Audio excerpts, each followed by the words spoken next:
c'est l'histoire des Algériens dans l'armée française. Le seul peuple dans le monde qui a guerroyé avec la France pendant un siècle, depuis 1854 à 1954. L'Algérie vit partir pour la guerre de Crimée en 1854 un effectif général de 75 000 Algériens. 1859, guerre d'Italie contre l'Autriche. La France embarque alors d'autres milliers d'Algériens et les envoie verser leur sang pour sauver cette fois-ci la Mecque des chrétiens. Pour la seule année de 1860, l'Algérie vit partir ses enfants soldats pour Damas en Syrie, l'expédition en Chine, l'expédition de Cochinchine et l'expédition du Sénégal. En 1862, l'expédition du Mexique.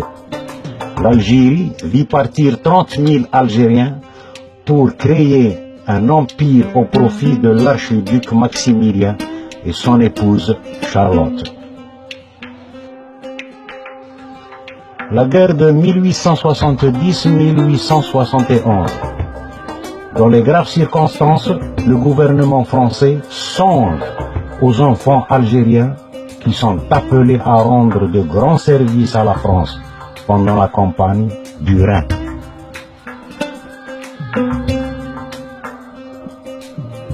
« 1881, l'expédition des Algériens en Tunisie.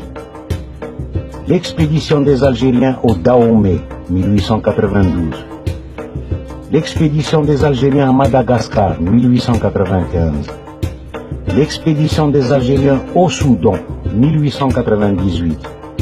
L'expédition des Algériens au Maroc, 1906.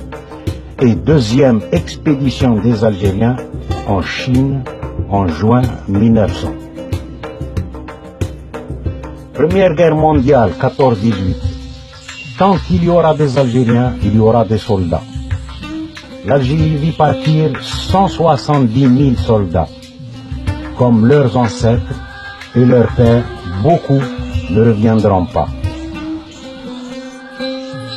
La Seconde Guerre mondiale, 39-45, 140 000 Algériens ont participé. Décembre 41 dans le désert de la Libye.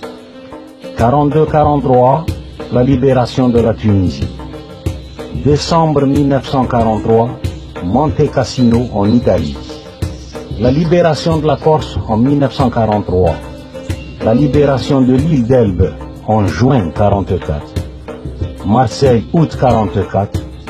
Et il leur reste 700 km de course pour arriver à Strasbourg. Les Algériens entrent dans Berlin le 8 mai 1945, la capitulation de l'Allemagne. La guerre d'Indochine 1865-1954.